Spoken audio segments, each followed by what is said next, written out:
Thank you, Madam Deputy Speaker. Today we're moving... Which motion, sorry?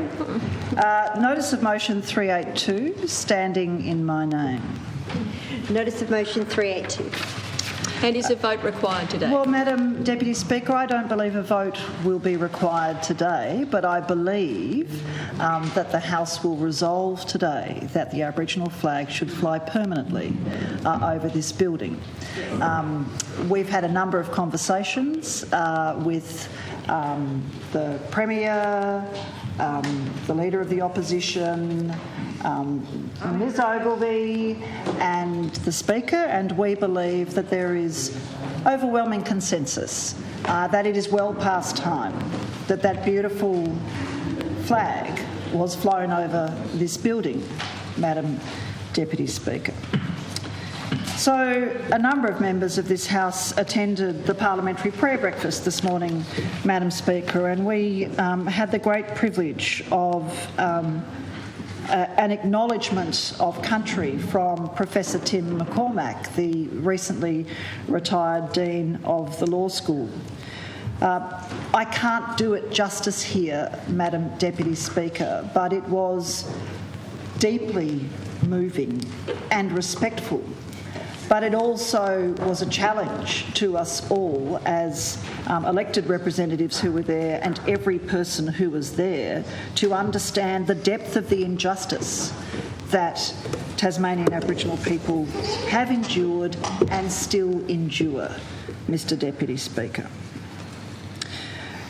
Professor McCormack talked about a sovereign people. He talked about the warriors. He talked about the terrible injustice of promises that were made and broken, Mr Deputy Speaker. In 1831, Governor George Arthur made an agreement with the Aboriginal leaders of the time that if they would simply gather their people together and go off to Flinders Island once things had settled down a bit, they'd be allowed back onto their country and they'd be allowed to resume their way of life. Of course, as is the case for so many agreements between colonial governments and the first people of any race, that agreement, that promise was broken. And what happened on Flinders Island is a travesty. A people were decimated by disease and by heartbreak, Mr Deputy Speaker, and a remnant population of Tasmania's first people came back onto the mainland, onto their country, which had been stolen from them in 1847, Mr Deputy Speaker, and we have never made reparation. We have never properly and deeply acknowledged the wrong that was done to this island's first people, whose connection to this country dates back around 65,000 years. The Aboriginal people's story on this island is deep in the landscape, Mr Deputy Speaker. The history of this island did not begin 217 years ago, Mr Deputy Speaker. It is 65,000 years old. And thank goodness, Mr Deputy Speaker, at least we have a dual naming policy in place now so that Tasmanians more broadly can get a sense of that human story on this island that goes back 65,000 years. And one of the nicest things is hearing young people and children refer to the mountain only as Kunanyi, Mr Deputy Speaker, an acknowledgement of that mountain's deep, deep spiritual meaning to the Tasmanian Aboriginal people. Aboriginal Australians are the oldest continuing culture in the world. This country has the world's oldest oral stories, Mr Deputy Speaker. The first people of Australia engraved the world's first maps and made the earliest paintings of ceremony. Aboriginal people were engineers, navigators, farmers, botanists, fire scientists, astronomers, artists, creators. Mr Deputy Speaker, the deep connection to and understanding of country, of landscape, of the cycle of the seasons, Mr Deputy Speaker, is very much a part of Aboriginal identity and culture. Mr Deputy Speaker, we know that the European invasion of Australia and Tasmania was brutally violent and it was chillingly systematic. Terrible atrocities were inflicted on the Palawa Pakana people, and these were very often condoned or perpetrated by governments, state and federal. The Black War, which began in 1824, decimated this island's original inhabitants. The Black Line, Mr Deputy Speaker, which was a movement of troops and civilians in a line across this island to drive the Aboriginal people into a corner, Mr Deputy Speaker, was symbolic of the mentality of governments and many colonisers at that time.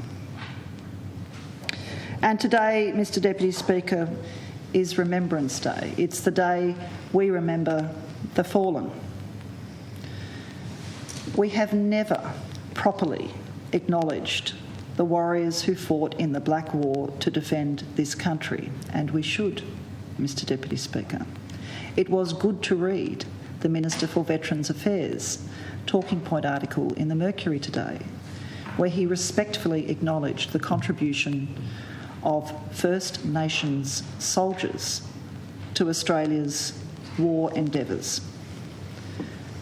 We have to do more, Mr Deputy Speaker. We have to make sure that in our schools and in our communities there is a deep and respectful understanding of the first Tasmanians, their connection to country, their struggle, their persistence, their endurance, the strength of their culture and their identity and their connection to country.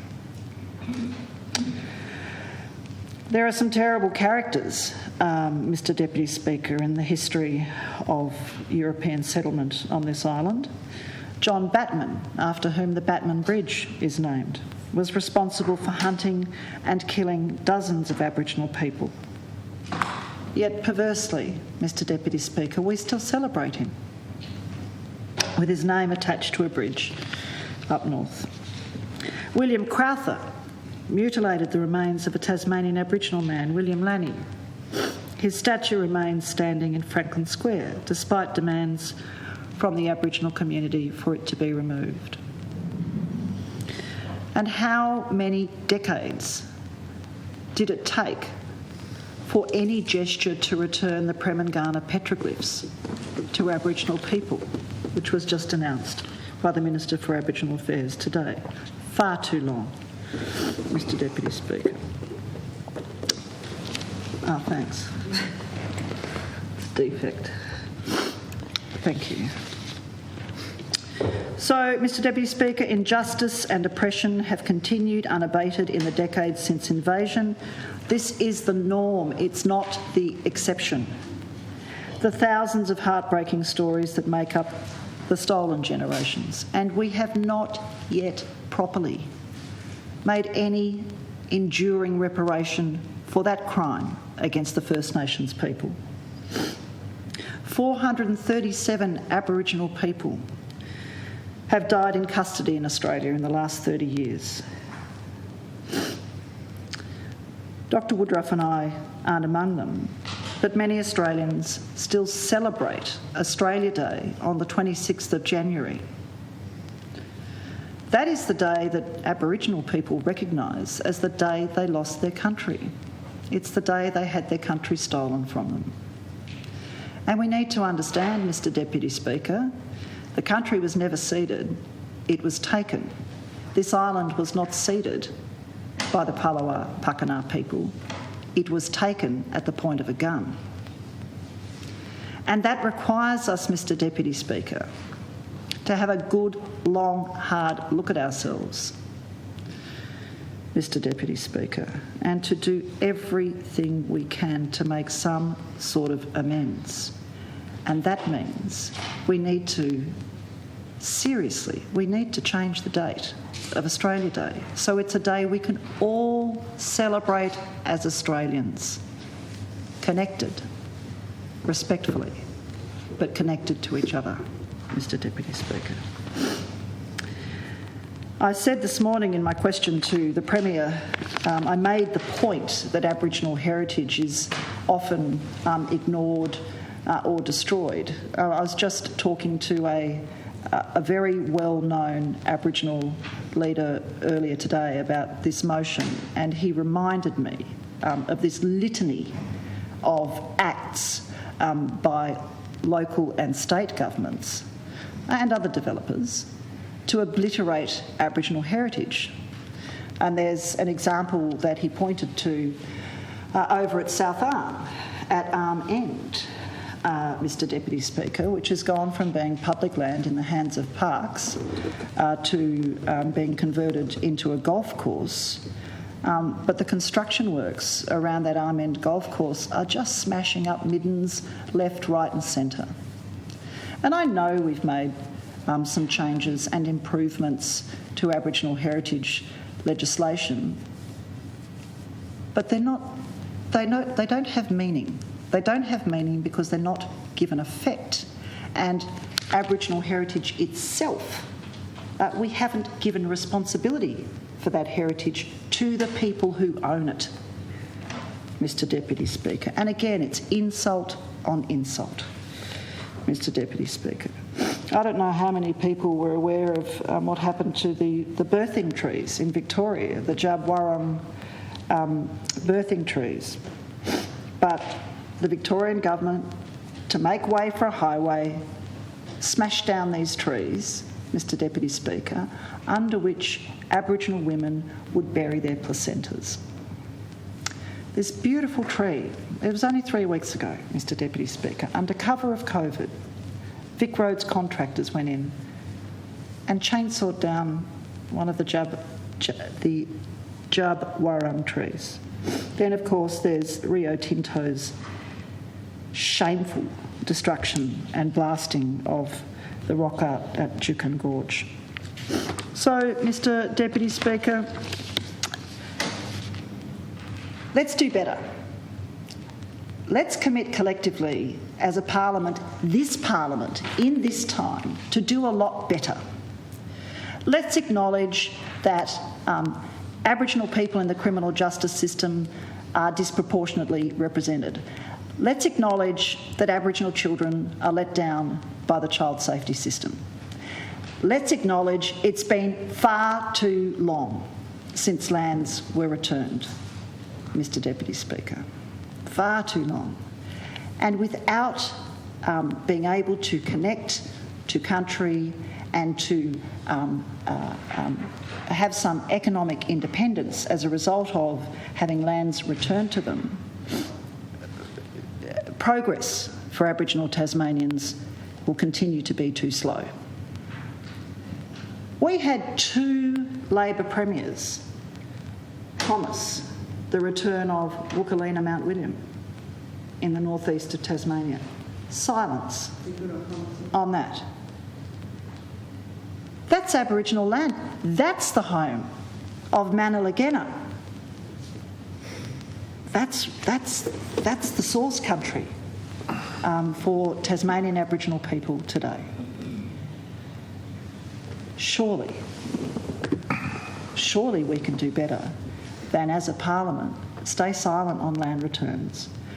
I remember bringing legislation into this place to return 2 pathetically small parcels of land, which was all I could get through Cabinet, at Larapuna and Rebecca Creek. Unanimous across this parliament, we agreed that those parcels of land should be returned. Legislation gets upstairs and it was snuffed, Mr. Deputy Speaker. Not even those 2 tiny parcels of land could this parliament collectively, in both houses, bring itself to hand back, like we even owned it in the first place, Mr. Deputy Speaker. We need something from government on the Tarkine tracks. and I say this in the spirit of trying to be constructive, it's a policy that was taken to the 2014 state election. 6 years later, thankfully, there are still no tracks through that priceless Aboriginal heritage, one of the richest archaeological sites on the planet. There's no tracks. Now, politics might be getting in the way of government doing the right thing here, Mr Deputy Speaker, and telling the people of Braddon that they're not going to put tracks through the Tarkine. But it's really disrespectful to leave that hanging over the Tasmanian Aboriginal community for 6 years and not be honest about where it's at. So perhaps in his contribution, the Minister for Aboriginal Affairs could touch on that matter of what's happening with the Tarkine tracks. Mr Deputy Speaker, there was an agreement in 1831. There's a very strong legal argument that that agreement was a treaty with a sovereign people. It was not honoured. Parliament in the last term amended the Constitution, again collectively, in a symbolic gesture to make sure that the Constitution Act of Tasmania recognises there were a people here before the arrival of the Europeans. Let's start working on treaty, Mr Deputy Speaker, because it's stalled at the national level, and I believe as long as Scott Morrison is Prime Minister, it will stay stalled. We can have a state-based treaty with the First People. We could do that collectively with political will by working with our hearts and our heads together, Mr Deputy Speaker. We could set that framework up. It would require, in the first instance, for us to be prepared for some truth-telling, Mr Deputy Speaker, and they will be hard truths to hear, but we have to hear them if we're really serious about reconciliation being much more than a word. Mr Deputy Speaker, we definitely need dedicated seats in the Tasmanian Parliament for Aboriginal people. The House of Assembly Restoration Bill Select Committee unanimously agreed that there needs to be dedicated Aboriginal representation in the Parliament. It recommended that a select committee be established to report back on how that might be achieved. Let's get on with it, Mr Deputy Speaker. I love looking across this chamber and seeing the member for Bass, Ms Houston here, who is a proud Palawa woman. Did I get that wrong? Are you Pakana or Palawa?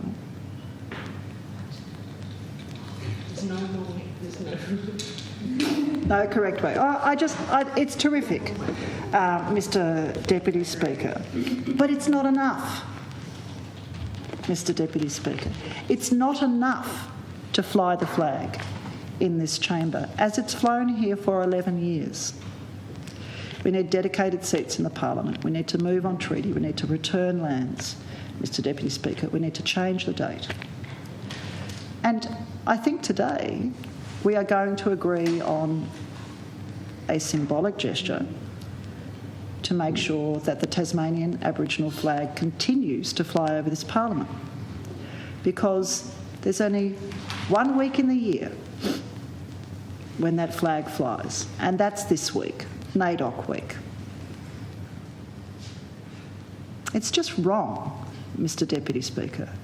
Now, I know that there was the contentious debate at Clarence City Council when my excellent local government colleague Beth Warren moved to have the Aboriginal flag fly permanently at council chambers, and we saw some really unedifying contributions from some of her colleagues and the wrong decision not to vote to fly the flag, Mr Deputy Speaker. Now, thankfully, reason arrived, and the Aboriginal flag will now fly permanently over Clarence City Council chambers, just as it will fly permanently over the Northern Midlands Council chambers. And just as last year, our wonderful Governor, Her Excellency the Honourable Professor Kate Warner, worked with the Aboriginal community to make sure that the Aboriginal flag flies permanently at Government House. It's a beautiful sight. And I know it's only symbolic, but it has some real meaning, because what it says is this land is Aboriginal land. This parliament sits on Aboriginal land. It sits on the land of the Muwinina people of Nipaluna, who were wiped out, Mr Deputy Speaker. They are no longer here, Mr Deputy Speaker. But it is a good thing to fly that flag over the institutions of this country, including local governments and parliaments. And I know there's a very heated debate happening in the federal parliament at this moment, and how sad that it actually becomes something we'd even argue about. It's actually not. It's lost. It's gone now?